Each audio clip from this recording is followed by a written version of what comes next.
Hello, welcome to this Tier 1 overview presented by West Virginia PBIS. The West Virginia Behavior Mental Health Technical Assistance Center is a collaboration between the West Virginia Autism Training Center at Marshall University and the West Virginia Department of Education's Office of Special Education. The TA Center is the hub of school-wide PBIS, early childhood PBIS, and youth mental health first aid. We provide technical assistance to support schools in PBIS implementation, provide strategies for challenging behaviors and classroom practices, and trainings on trauma responsiveness and many other topics. We'll talk later about how you can reach out to us to request technical assistance. Any solid Tier 1 overview needs to begin with a discussion of what is PBIS. PBIS is an evidence-based three-tiered framework for improving and integrating all of the data, systems, and practices affecting student outcomes every day. It is a way to support everyone, especially students with disabilities, to create the kinds of schools where all students are successful. In the end, our goal is to get positive behavioral and academic outcomes for all of our students. When discussing PBIS, we often need to begin with a mindset shift. Many individuals only see PBIS as a program that provides school stores and parties for their students. In actuality, PBIS is about the interventions and supports that we can put in place to get the positive behavior that we want to see. PBIS is a framework that has 30 years of research standing behind it. It uses evidence-based practices as interventions to support the behavior schools need to see for positive outcomes. These practices include, but are not limited to, the idea of defining expectations and the need for positive adult contact. It's about teaching social skills and the power of direct instruction and feedback. It's about the need for homeschool communication, the need for positive reinforcement for our students, and the idea that all students benefit from consistent environments. PBIS is really based on the core belief that we need to teach behavior as a core subject. We often use the mantra, if you want something, you must teach it, and when you see it, you must acknowledge it. We stand firm that we can't expect students to meet our expectations if we haven't taught them what the expectations are to begin with. By acknowledging it when we see it, we are closing the feedback loop so students understand that they have met our expectations and then they are more likely to repeat that behavior. PBIS is a multi-tiered system of support. It is based on the logic that we provide interventions for all, for some, and for few based on the needs that they show us. Research has shown that when we do this, Tier 1 typically works for 80 to 90% of our population and they don't need any additional support. But 10 to 15% of our students will need Tier 2 targeted interventions, which means they need more positive adult relationships, they need more practice with our expectations, and they need more feedback about how they're doing.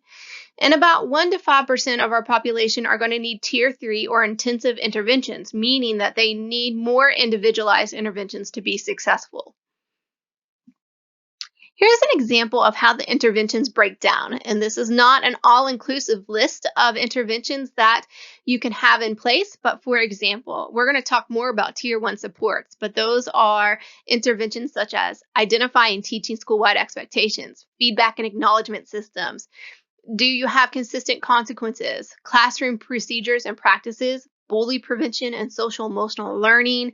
Are your parents engaged? Do you collect and use your data from your discipline systems? And are you having effective team meetings? And then as we move up the pyramid, we provide interventions such as check-in, check-out, mentoring, self-monitoring, targeted social skills training. And then Tier 3, we begin to get much more person-centered with person-centered planning, wraparound supports, functional behavioral assessments, crisis prevention and intervention plans, and individual therapy. When we begin to talk about Tier 1 core features, we talk about what we really identify as essential features. And those are the essential features of leadership teams, school-wide expectations, systems to acknowledge, classroom practices, consequences for problems, data and decision systems, bully prevention, and social emotional learning, and family collaboration. And as we continue on with this overview, we're going to dig deeper into each of these essential features. The leadership team is the most important part of establishing an effective Tier 1 framework. Teams need to be well represented by the staff of the school, have established roles, meet consistently with agendas and minutes, use data to guide your decisions, and share your meeting information and outcomes with your staff. When we think about roles and responsibilities, we need to think about the following. We need to make sure that we have a school administrator that attends and actively participates in the meetings, that there's a team leader who prepares the meeting agendas and reviews the purpose and directs meeting processes, that we have a data specialist who retrieves and enters the data in a system and then can explain that data to the team, that we have a recorder that's taking notes and distributing that to team members and to the admin and to your staff, that you have a timekeeper that monitors the time and keeps the meeting moving forward. And then we like to suggest that you have a snack master because we all know we work better when we are being fed. We also need to think about how your team is splitting up responsibilities. We need to have individuals who are responsible for communicating with parents and with staff members. We need to have individuals on your team that are responsible for planning out how you're going to teach your expectations and how you're going to teach your staff about your expectations. We need to have individuals who are responsible for disseminating the data that you gather and the data that you use to make your decisions. We need to have team members that are responsible for organizing and planning out how your acknowledgement systems are going to work. And then we need individuals who are responsible for the professional development of your staff. Here's an example of an agenda that can be found on our website, wvpbis.org. As you can see, this agenda allows you to identify what is going well, follow up on your last meeting, address your TFI and action plan, and review your data and plan your responses to what it is telling you. It also allows you a place to take notes and make goals for the next meeting so you can be well established before you enter your next meeting. The next essential feature is school-wide expectations. This is where the real work for you and your staff begins. Expectations allow you to develop with your staff what you really want to teach your students behavior-wise. Having agreed upon school-wide expectations allows you to have a consistent language across all the environments for your school. We often suggest that you have 3 to 5 easy-to-remember expectations. We suggest easy because what you want to do is have it become almost a mantra for your students. We often see be respectful, be responsible, or be safe. Or in this example, we see be respectful, be responsible, be ready to succeed. And they've linked it to their mascot of being a hornet. After establishing your expectations, the goal is to decide how you're going to teach your students how you can live together successfully. And your behavior support specialist, and if you attend the PBIS Academy, will allow you to have some activities where you can begin to establish your behavior matrix. And this behavior matrix allows you to take the expectations that you have defined and begin to think about what it means to meet those expectations in each of your common environments. So for example, if your expectations are be responsible, be respectful, and be safe, we begin to break it down of what does that mean in the classroom, in the bathroom, in the cafeteria, in the bus room, hallways, any common area that you have in your school. And this might initially happen between your PBIS team and your staff, but you might eventually get to the point where you can allow your students to have impact on your matrix and what it means to them to be living together successfully. This is an example, a West Virginia example of expectations. They were the Gators, and they made the Gator roll. And as you can see, their expectations are respect, on task, listen, and learn. And then they provided the rules and routines that show each of their expectations in the hallway. Now, we do caution that you do not have to make your expectations cute. A lot of our schools often get caught up in making it cute and having it match their mascots. Exactly. We find that oftentimes just the simple be safe, be respectful, be responsible, or be safe, be respectful, be kind are enough to cover all the behaviors that you need to in your schools. It's important to recognize that PBIS covers all different kinds of environments. This is being recorded at the beginning of the 2020 school year, and we know that many of you are starting in your brick and mortar settings, some of you are starting in remote, and some of you are starting in hybrid models. But what we want you to learn is that PBIS can support you no matter what your environment looks like. This is an example of a matrix that is offered in a brief from the Center on PBIS. It shows you how you can use the same premises that we just talked about of expectations and common areas, and how you can use that to teach your students what's expected. If you look, they have the expectations of safe, respectful, and responsible going down the left side. And then on the top, what they've broken down is what is examples of what might be needed to be taught for remote learning. So how do we want our students entering class, and what does it look like to be safe, respectful, and responsible for entering class in a remote learning? And they did the same with teacher-led whole group instruction, one-on-one instruction, and small group activities. We've also had schools that have supported their parents in being able to make matrices like this at home. And if you'd like more information about that, we have some videos that we can share with you, or we can have some discussions with you. This is another example from the Center on PBIS. It's from their brief about returning to school during and after a crisis. In this example, they merged all the potential settings into one matrix. This would be good to use in a hybrid setting. It also allows you to set up those expectations while you have the kids in place in school with you, so they know what's going to be expected online. And I think the most interesting part for me is you look here at the bottom of these all contexts and settings. This is the messaging for the staff about what's expected of them, no matter where they're teaching at. So the staff is always expected to model and prompt the expected behaviors. They're always expected to pre-teach expected behaviors before entering problem settings and context. They're always expected to reteach when expected behaviors are not observed. They're supposed to intensify supports for chronic problem settings and context.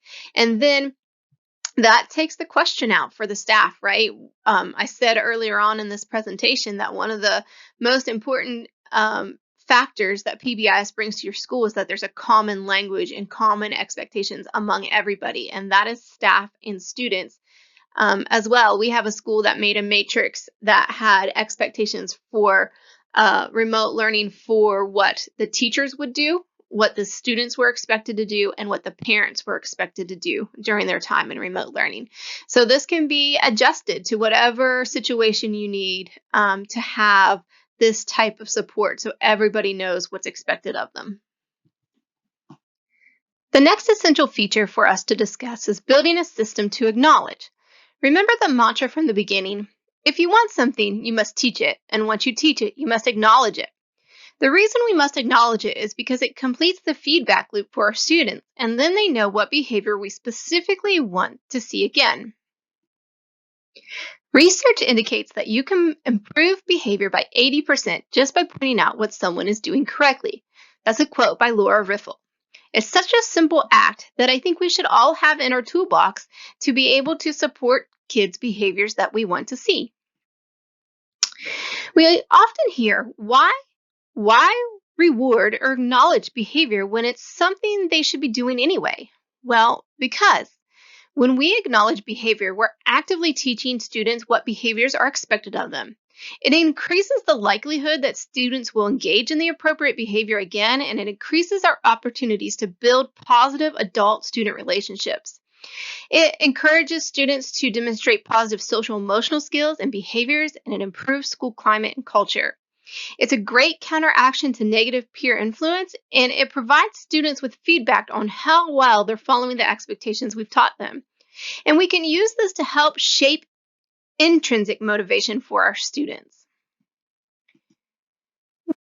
When we think about having an acknowledgement system in our school, we need to think about having a layered approach. We need to make sure that we have an acknowledgement system that is ready to tell an individual student when they've reached our expectations, all the way up to having school-wide contingencies where maybe the school is working together to reach a goal. And once we reach a goal of, say, maybe 100 tickets, that we're going to have a celebration together as a school. And also making sure that we have all those levels in between, that you have some acknowledgments that occur in the classroom. And then if you have grade level teams, that you're working together as a grade level. And that way we're making sure that we're reaching everybody in your school on one way or another with acknowledgments.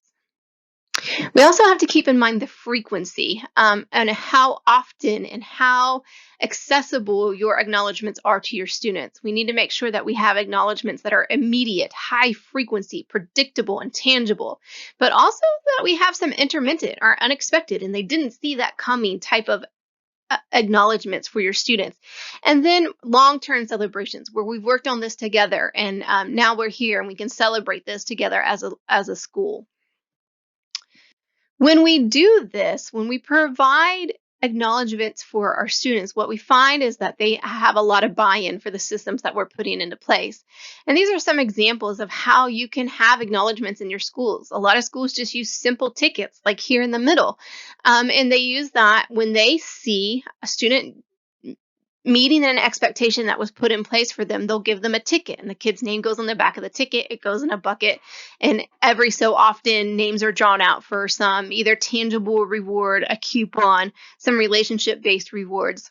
You can do that same kind of thing with Katya tickets. And then on top of that, shout outs are an amazing way to communicate with your kids what they're doing well. You can have little shout outs where you have staff or even students shout out to their peers and for teachers to shout out to their students that they appreciated something that they did that met an expectation. And we have schools that use those shout outs and they use them in the morning's announcements. They are put in a bucket and every morning a certain amount of them are shared with the entire school. I think it's important to recognize that just as our expectations and our matrices can cross over different environments, so can acknowledgments and incentives. This is an example that we were able to find on Teacher to Pay Teachers by teaching with Brianna Beverly in the Simple Classroom, and they were able to find ways to assign points to projects or assignments that were given to their students. The kids collected the points, and as they earned different amounts of points, they were able to unlock incentives that were appropriate for the remote environment. And I think what I would want you to take from this is the idea that just because the environment has changed doesn't mean that we need to lose the importance of closing the feedback loop for our students. This leads us to our next essential feature of classroom practices. Experience has shown us that how a school-wide framework is mirrored in the classroom affects the overall success of your program. Because it's really all about engagement and high leverage instruction. This is really where the rubber hits the road for us. Our goal with PBIS and at the TA Center is to have positive behavioral outcomes, and we know that you want that too. Research has shown us that engagement and high leverage instruction is a huge part of that. But we also know that research shows that to have positive academic outcomes, that you need to have high engagement and high leverage instruction happening in your classrooms. When we talk about classroom practices, we talk about 6 areas of concentration. And really, these are all-day trainings in themselves, and it takes a while to get really good at these. But it's things like how your physical environment is set up. Is it organized? And can kids find things? And do they have enough space to work? It's the idea of having a classroom teaching matrix. So you're taking those overall expectations that you've created for your school and making them work in your classroom and making sure that the kids know how to be successful within your environment, your classroom environment. It's the idea of active supervision. Are we always scanning? Are we always looking for that next moment that might be a disruption? Are we looking for frustration before a kid is showing it in an external way? Do we have a way to encourage appropriate behavior within the classroom? Do we have a way to have responses for inappropriate behaviors in the classroom? And what are those opportunities for engagement? Are we making sure that everybody is having the opportunity to be engaged throughout your lessons? This is an example of a classroom matrix, and I've shown this to many other teachers, and they get it really gets their minds working about how they can set up their classroom expectations and classroom rules. So if you look at this, you see that they have the school-wide expectations set up, and that they follow that within their classrooms. So for this example is to be responsible, be respectful, be safe. They've broken down the rules for what their classroom's rules would be. So what does it mean to be responsible in this specific classroom? And then they've broken it down with how to be responsible, respectful, and safe within your routines that you already have in your classroom. So for example, this matrix shows you how to be responsible, respectful, and safe for group work. And even taking it into social emotional learning, how are you responsible, respectful, and safe when you're feeling upset? Because remember, we can only expect kids to meet our expectations or do things in a way that we find acceptable if we're teaching it to them. And that even goes down to social emotional learning and what is the appropriate way to feel upset in our classroom. Here's another example of one of the classroom practices that I mentioned. This is an example from Midwest PBIS about how to have practices to encourage appropriate behavior within your classroom. So they have explained to you what does it look like when we're talking about behavior lesson plans, preventative prompts, behavior-specific praise, individual reinforcers, group contingencies, and why you would need to do those things and why it is helpful in your classroom. Behavior-specific praise is amazing, and it's one of the easiest kind of tricks of the trade that you can learn to do. It's about being very specific about the behavior that you're seeing that you want to see repeated. And for example, it's just saying, Diane, awesome, you are showing listening to the speaker by leaning in, and that's being respectful. And for a student and for adults as well, what that does is it allows them to know the exact behavior that you're wanting to see repeated. So the idea is to have a plan of what does encouraging appropriate behavior look like within our classroom. And we can do that on the other side of things too. What is the plan for responding to challenging behaviors within our classrooms as well? Feature to talk about is discipline systems. And I think that this is one of the most important essential features that we have within PBIS. We often talk about the acknowledgement systems, but you have to have the counterbalance to that as well, which is discipline systems and how you organize that and how you use the information that you get from your discipline systems to change the environment, to change behavior for your students.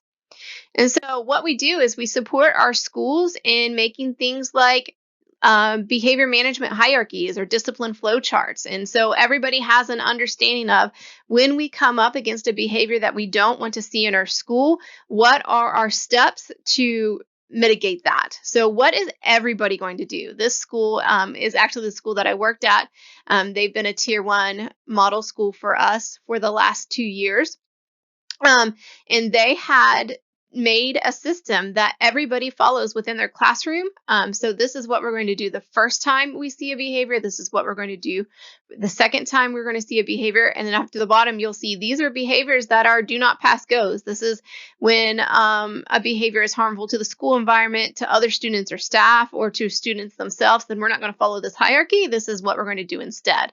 But having that decided and planned out. So what is happening in Mrs. Smith's room is what is happening in Mr. Tucker's room, and everybody's having the same response or expected to have the same response leads to equity in your discipline systems.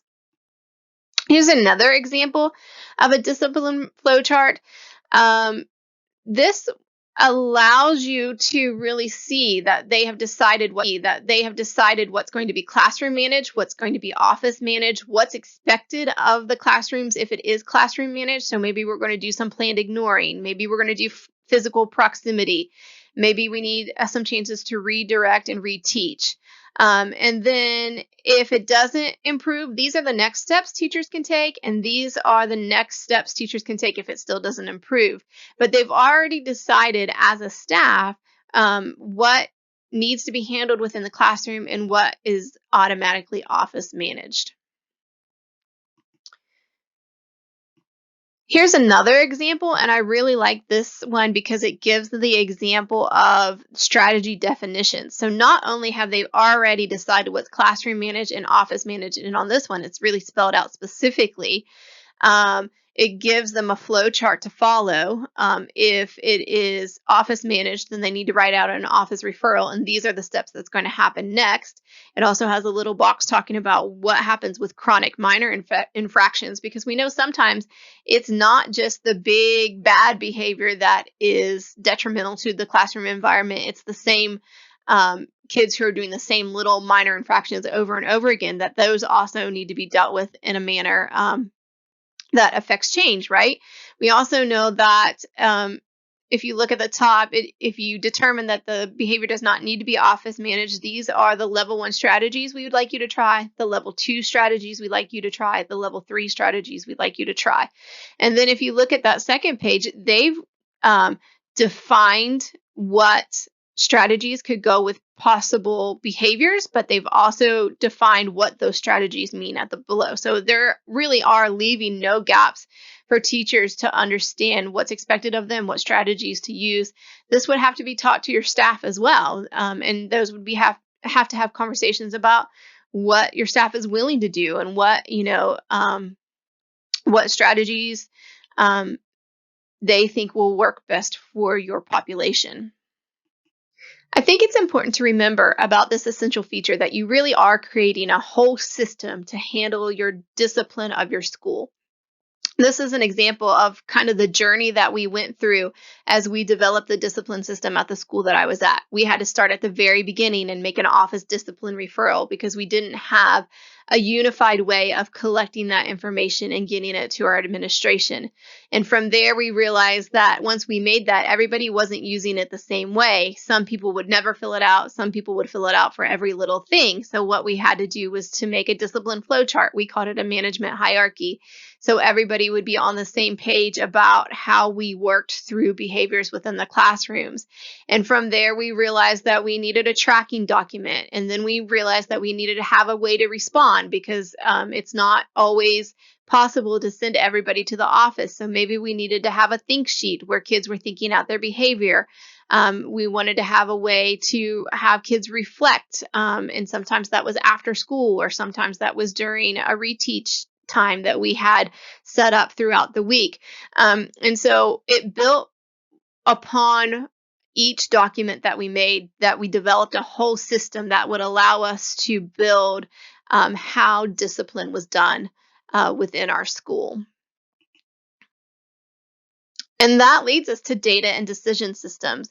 When we talk about data and decision systems, it's taking about what you have created for your discipline system and how you are going to find the data from that and use that to make decisions within your school. So there are all kinds of different data keepers that you can use. Weavis is a really strong data keeper. When you can go in and look at your data and look for equity. You can go in and look for where the most common areas are that are having problems and what grade level it is. And you can do a deep dive to look at the students that are having the most issues. You can also look at PBISapps.com, which is much more related to PBIS and how we set things up in tiers, and it has check in, check out platforms as well. But you can also make your own. You can have Google Docs, Excel sheets. As long as you are being able to identify the big 5 of data that we're going to talk about, and you have a system that can almost instantly give you that feedback about the big 5, then you are going to have a data system that can work for your PBIS program. And what do we mean about the big 5? You should be able to look at your data and be able to figure out who's doing it, what's happening, where's it occurring, when is it occurring, and how often is it occurring. And that's the data that you need to guide your decision making as a team. Weavis is really good about that. It's going to tell you who, what, when, where, and you can begin to see how often that's happening. When we first started, we weren't using Weavis. We made our own Google Docs. So we would take the information from the office discipline referrals that need to reflect the big 5, right? That office discipline referral that you've made needs to show you who, what, where, when, and then you need to be able to have a data system that can tell you how often that's happening. but we had made a Google Doc system where we would put in the office discipline referrals we were receiving, and that Google Doc survey would give us this information. But Weavis does that for you as well, and it's a really strong program. After you decide how you are going to keep your data, how are you going to have access to your data, what is it going to look like, you really need to start thinking about how are you going to use the data to your benefit. We really support the idea of using team initiative problem solving, which is essentially the cycle of looking at your data, defining what the problem is, taking time to analyze it, and wondering about why is it occurring, making a plan and putting that plan into implementation. So what are we going to do about, and then having a time to progress monitor the plan that you put in place. Is it working? And if not, what do we need to do about it, and going through the process again. The next essential feature is about social emotional learning in bully prevention. So really it's talking about, are you teaching what you expect your students to know? So you can use curriculums like Second Steps or skill streaming. You can use the policy 4373 in your student success standards to find what needs to be taught. And you can use a specific curriculum if that works for you, but there's also ways to embed social emotional learning into your matrices. So think back to that classroom matrix that we saw where it talked about how am I safe, respectful, and responsible when I'm mad, and it gave specific strategies and talked to them about that. So there's not necessarily a need to have a separate curriculum. You can if that works for you, but it is very possible to align initiatives with social emotional learning and embed it into your PBIS matrix and your PBIS framework that you're establishing in your school. And the last essential feature is really about family collaboration. So as a PBIS team, it's important for you to evaluate about whether you are meeting the needs of your families.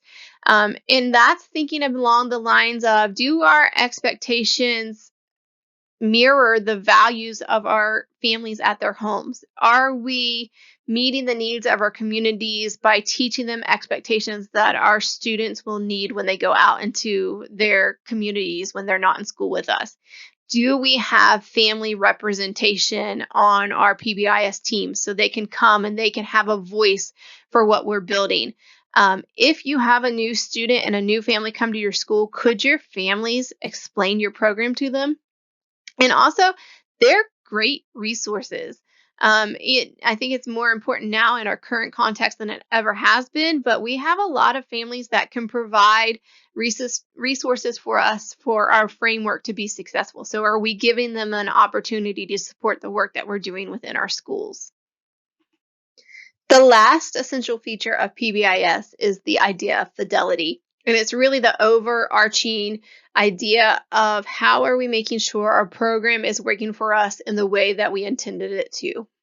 And fidelity and outcomes in PBIS is really just that. Are you doing what you say you're doing? What are we going to do next about it?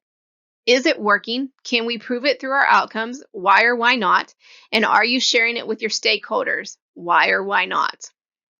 And what we find is when we're really honest through this process is that it allows us to have growth within our frameworks, and it allows us to get buy-in from our positive outcomes that we get from establishing a framework that's making a difference in the work that we do. The way that we assess fidelity within PBIS is through this tool that is called the Tiered Fidelity Inventory. And what it is a self-assessment that you use as a team that guides you through each of the essential features. And you self-assess whether you are implementing, whether you're not implementing, whether you're partially implementing, or whether you're fully implementing each of the essential features. And the document breaks down for you what it means to be in each of those categories. And then from there, you begin to action plan what your next steps are, because the goal is if you're at a 0 that you want to go to a 1. And if you are at a 1, you want to go to a 2. And the ultimate goal is to get to 70% of fidelity of your programming with your PBIS framework.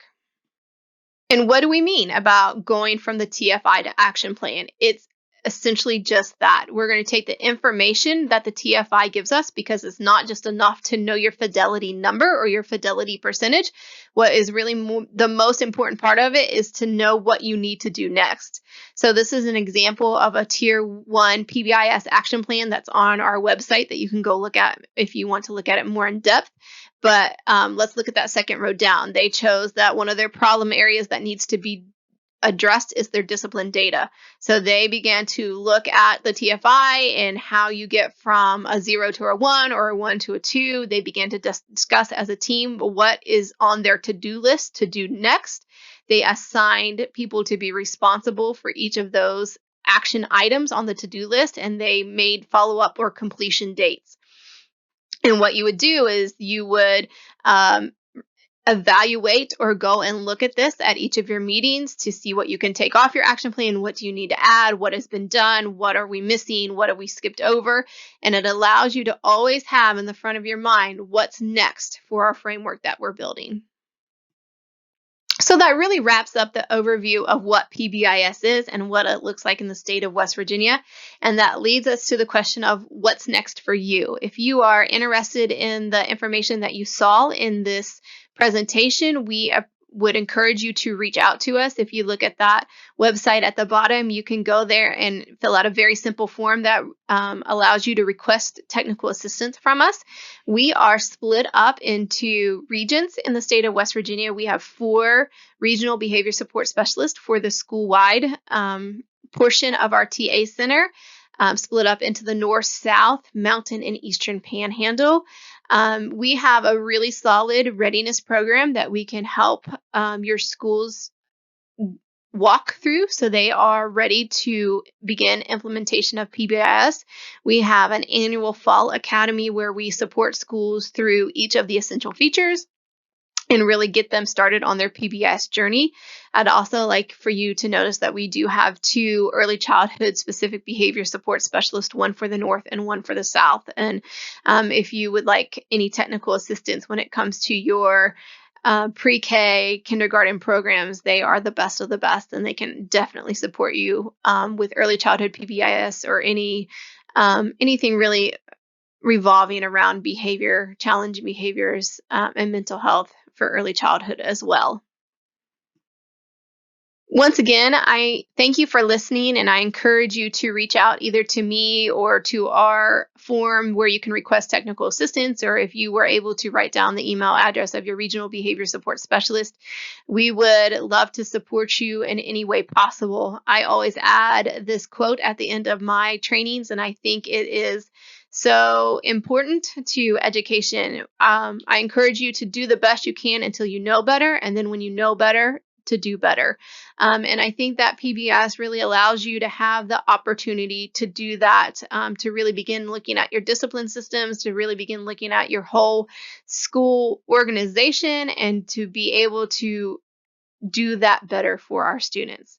I wish you all the health and all the safety and all the success that you can have in the school year, and please let us know if there's any way that we can support you.